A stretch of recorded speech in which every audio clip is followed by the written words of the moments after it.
하나님을 향한 아름다운 고백 시편 90편입니다. 여호와 절대자 앞에서 고백하는 기도가 되겠습니다. 시편 90편도 12절까지 오늘 첫 번째로 보실 텐데요. 시편 90편부터 시편 5권 중에 제4권이 시작이 됩니다. 제4권의 첫 번째 시가 바로 시편 90편이고요. 4권은 총 17편 시가 있는데요. 내용 자체가 시편 4권은 순례자로서 덧없는 인생에 대한 고백이고, 그것을 가지고 하나님께 긍휼과 자비를 촉구하는 내용이 시편 4권 내용이 되겠습니다. 그 4권에서 첫 번째 되는 시편 90편은 모세의 시가 됩니다. 모세가 언제적 사람이죠? 그죠? 그러니까 시편 150편 중에 가장 오래된 시가 시편 90편으로 보고 있고요. 모세의 시라는 것을 더 확신할 수 있는 것은 좀 이따 보시면 13절에 있는 표현, 여호와여 돌아오소서, 백성을 긍휼히 여기소서, 이런 표현은 구약에서 모세만 하는 표현입니다. 그래서 모세의 시라는 것이 더욱더 확증이 되었습니다. 출애굽기 32장을 한번 더 보시면 더 도움이 되실 것 같습니다. 시편 90편의 내용 분류를 보시면 여호와의 절대자 창조자로서의 시인을 하는 부분이 나오고요. 여호와의 섭리에 대한 이 백성의 시인, 연약한 자의 시인을 하는 부분이 6절까지, 하나님의 분노 앞에 가련한 인생을 호소하는 부분이 12절까지가 되겠습니다. 그러면 시편 90편 시작하도록 하겠습니다. 주여, 주는 대대에 우리의 거처가 되셨나이다 라는 말로 시작합니다. 대대에, 영원 끝까지 우리의 거처, 우리가 항상 머물고 안식을 취할 수 있는 곳이 하나님께서는 되어 주셨다라는 게 주제 문구가 되겠습니다. 그래서 2절부터는 설명이죠. 산이 생기기 전 땅과 세계도 주께서 조성하시기 전 곧 영원부터 영원까지 주는 하나님이시니이다. 여기서 나왔던 산, 땅, 세상, 이 모든 사람들의 피난처가 산, 땅, 세상이었죠. 거기서 휴식을 취했고 비를 피했고, 이 산과 땅과 세상이 생기기 이전에는 하나님께서 근본적으로 피난처가 되어 주신다는 거죠.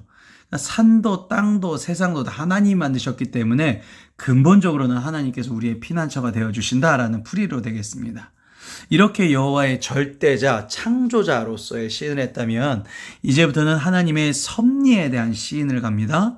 주께서 사람을 티끌로 돌아가게 하시고 말씀하시기를 너희 인생은 돌아가라 하셨사오니, 우리 사람에 대한 한계에 대해서, 또한 우리는 결국 티끌, 흙으로 돌아갈 것이라는 정해진 운명을 가진 그런 인간의 한계를 표현하고 있는 부분이 되겠습니다. 주의 목전에는 천년이 지나간 어제 같으며 밤의 한순간 같을 뿐임이다. 인간에게는 엄청 길죠, 수천 년이. 근데 하나님한테는 한순간이다. 주께서 그들은 홍수처럼 쓸어가시나이다. 여기서 홍수는 노아의 홍수를 뜻하고요. 그들은 잠깐 자는 것 같으며 아침에 돋는 풀 같은 이이다. 인생의 정말 젖없음을 얘기하는 거죠. 아침에 돋는 풀. 자, 그래서 그 풀을 하면 좀 더 설명을 하는데, 풀은 아침에 꽃이 피어 자라다가 저녁에는 시들어 마르나이다. 그러니까 수천 년이 하나님한테는 하루라고 말씀드렸잖아요. 한순간. 그거를 이제 이렇게 자연을 보면서 표현을 한 건데, 쉽게 볼 수 있는 자연을 보면서 꽃이 필 땐 너무나 아름답죠. 풍성해 보이고, 근데 그것도 금방 시들어 버리죠. 유한하다는 것이죠. 그러니까 즉 우리의 삶, 인간의 삶 자체가 굉장히 아름다워 보이고 멋지게 사는 것 같고 떵떵거리면서 사는 것 같을지라도 유한하고 허무한 것이다 라는 걸 얘기하고 있습니다. 그래서 그 섭리에 대한 고백이 이제 6절까지였고요. 그 하나님의 분노 앞에서 이 인생에 대한 호소가 마지막 절까지 펼쳐지겠습니다. 우리는 주의 노에 소멸되며 주의 분내심에 놀라나이다. 사람은 하나님의 진노 앞에서는 소멸될 수밖에 없는 존재. 소멸이라는 단어가 나왔어요. 주께서 우리의 죄악을 주의 앞에 놓으시며 우리의 은밀한 죄를 주의 얼굴 빛 가운데에 두셨사오니. 주의 얼굴 빛 가운데, 이게 원어로요, 리모음으로 파네카, 그러니까 주의 얼굴 빛, 리모르 파네카가 이제 빛, 얼굴 빛을 뜻하는데요. 하나님 앞에서 인간의 아무리 깊은 마음, 그러니까 숨겨진 마음, 그리고 동기, 숨겨진 생각들, 이게 다 드러난다는 것이죠. 그러니까 주님의 얼굴 광채가 비치면 우린 다 드러납니다. 마지막 때에 우리 죄가 우리는 깨끗하게 산 것 같은데 나 교회 목사인데 뭐 권사인데 이래도 다 드러난다는 거예요. 다 드러난다. 할 말이 없게 다 드러난다라는 것이죠. 우리의 모든 날이 주의 분노 중에 지나가며 우리의 평생이 순식간에 다하였도다. 그러니까 순식간에 없어졌어요. 우리의 삶이. 그러니까 우리의 삶은 참 유한합니다.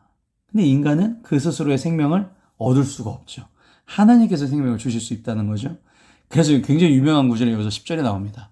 우리의 연수가 70이요 강건하면 80이라도 그 연수의 자랑은 수고와 슬픔뿐이요 신속히 가니 우리가 날아가나이다.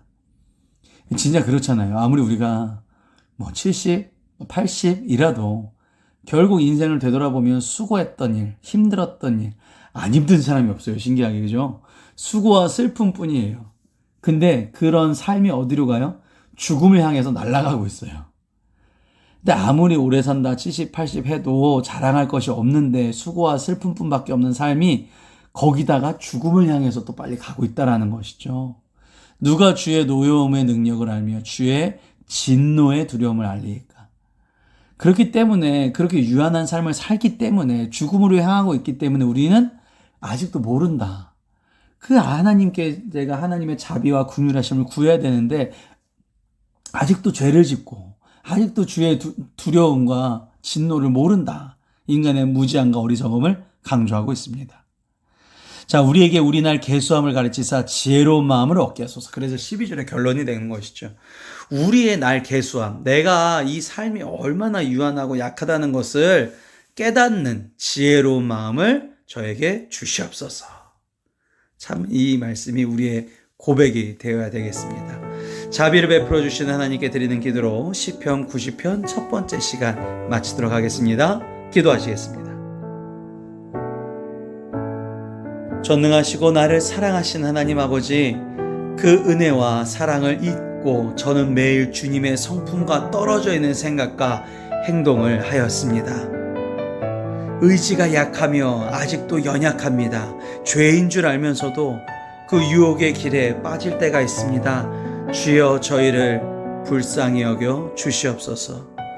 주님께서는 저를 택하여 주시고 그 위대하심을 통하여 저의 삶을 통해서 역사하실 줄 믿습니다. 주님 저를 불쌍히 여겨 주셔서 저의 신음에 응답하여 주시옵소서. 성령님 지금 제 마음에 오셔서 저를 이끌어 주시옵소서. 사랑과 은혜가 풍성하신 예수 그리스도의 이름으로 기도하옵나이다. 아멘.